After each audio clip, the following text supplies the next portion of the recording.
So, dear children, today we shall start the chapter punctuation. It is given on page number 180 of your book. Get ready with that chapter, with that page. Now, what is the importance of punctuation marks? Why do we need punctuation marks? When we read any chapter, we can see so many punctuation marks, and I don't think it is something very new for you. You have studied in the previous classes also. But in the detail, we are going to study about the different punctuation marks. Punctuation marks help us read and understand a written passage carefully and clearly. If there is no punctuation mark, we will not come to know where the sentence is getting over and from where the new sentence is beginning. We will not be able to understand it fully. We will not understand the meaning what is written, and we will not be able to convey what we want to, we cannot write properly what we want to convey to someone. So punctuation marks are very, very important. There are different kinds of punctuation marks like full stop, comma, colon, semicolon, question mark. These all are the different kinds of punctuation marks. On page number 181 of your book, the clear diagram is given here of the different punctuation marks. These are full stop, comma, semicolon, colon, interrogation mark, exclamation mark, single inverted comma, double inverted comma, and capital letters. Clear? So, let us start with the first punctuation mark, that is capitalization.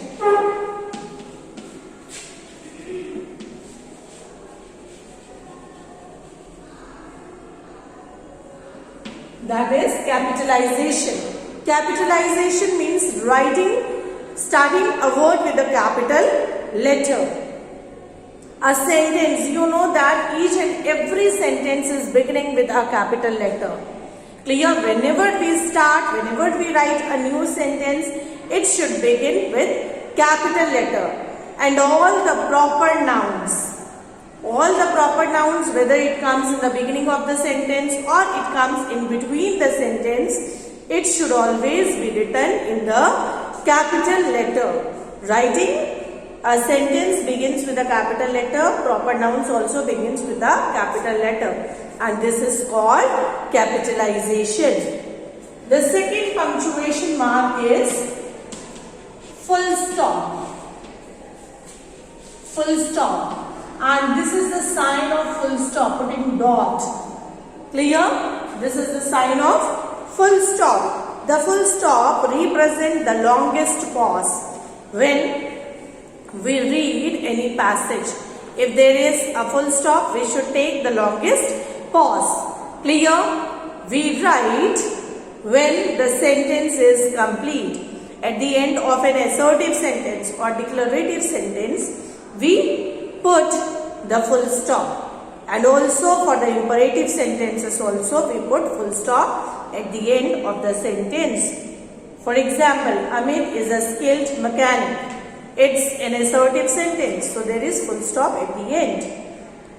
And after abbreviations and initials, when we write the abbreviations, when we write the short forms, we put the full stop after every abbreviation and after the initials. Abbreviation means if we write MA, it's the abbreviation of Master of Arts. Clear? MA is the abbreviation, the short form of Master of Arts. And after the initials, if the person is having name of first name, middle name, last name, surname, okay. So, the first two names can be written in short. We can write only the first word, first letter of those names. For example, S.P. Sharma.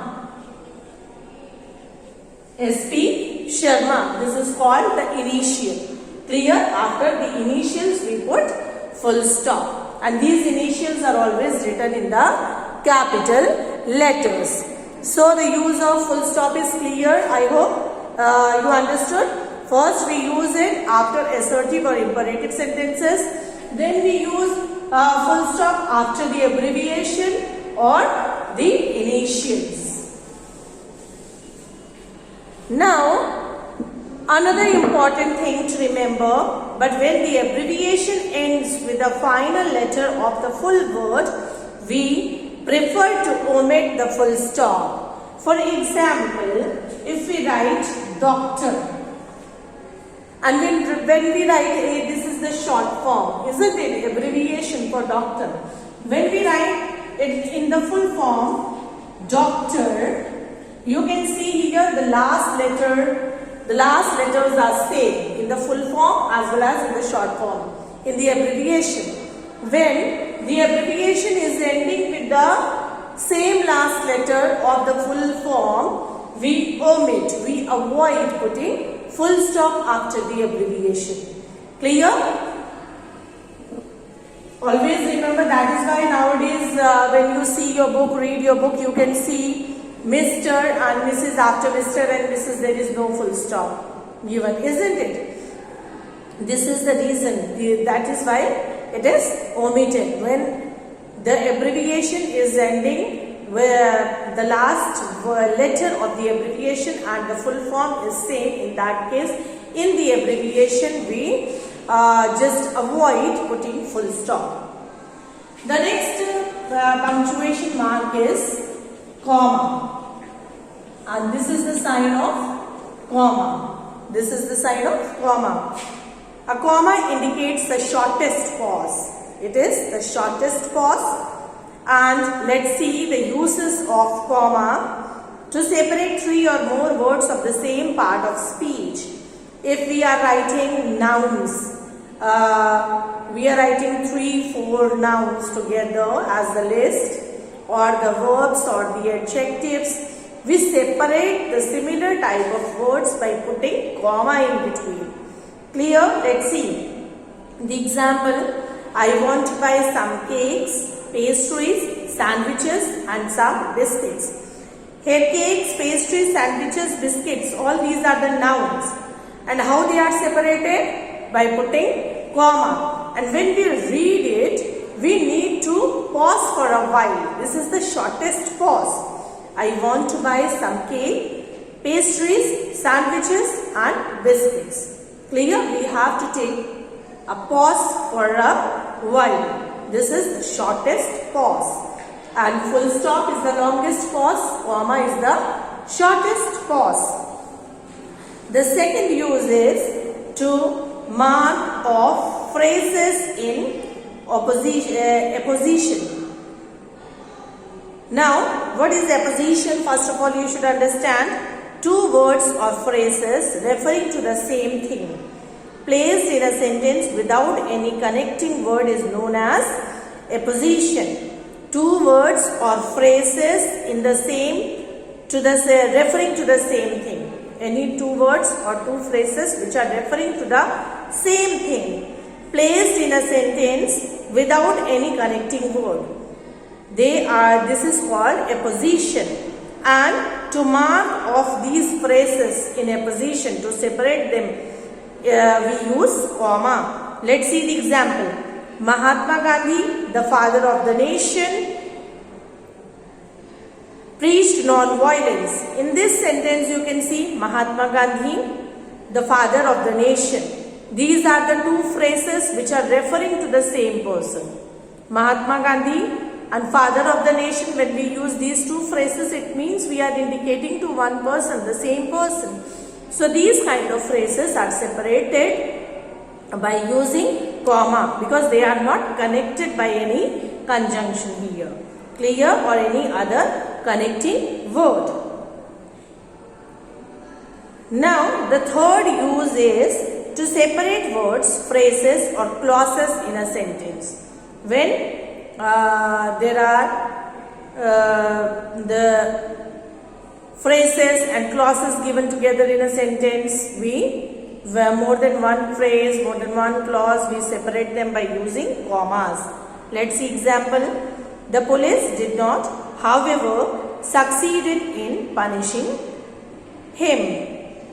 You can see here after not there is comma, after however there is comma. The words or phrases are separated. In this the word however is separated by using comma.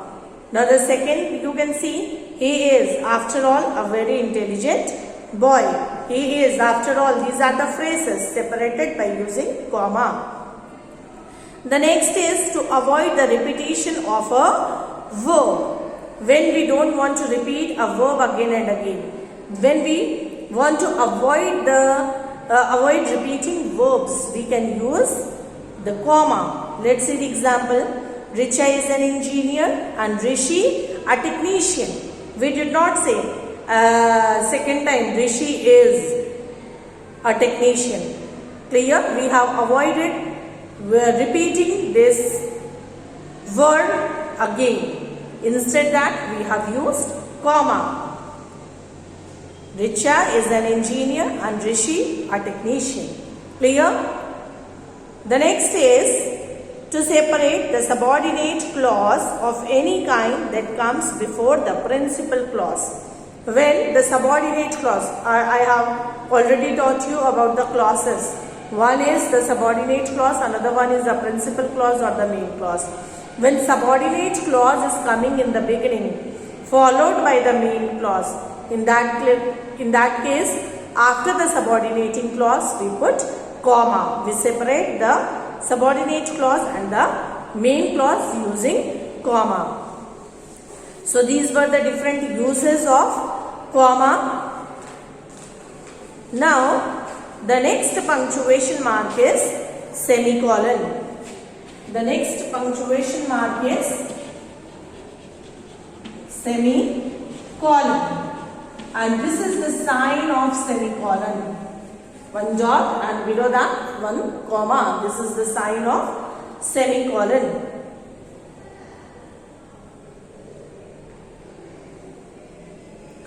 Now, the semicolon indicates a longer pause than comma.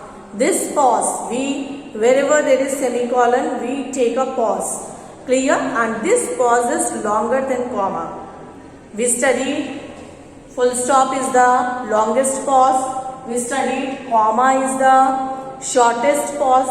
But this semicolon is little longer than comma. Clear? And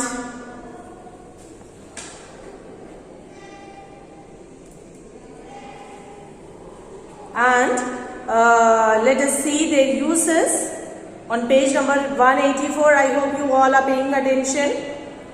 Let us see the uses of semicolon. To separate the clauses of a compound sentence when they contain a comma. To separate the clauses of a compound sentence when there is a compound sentence. I told you compound sentence means two or more than two independent clauses in that. That kind of sentence is called a compound sentence. Clear?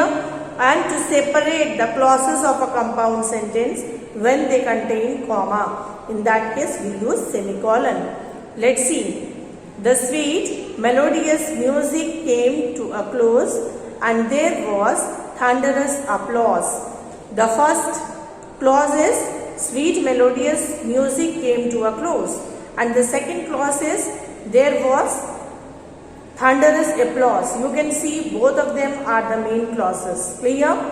So this sentence is made up of two main clauses. So it's a compound sentence. And here we separate these two clauses by using semicolon.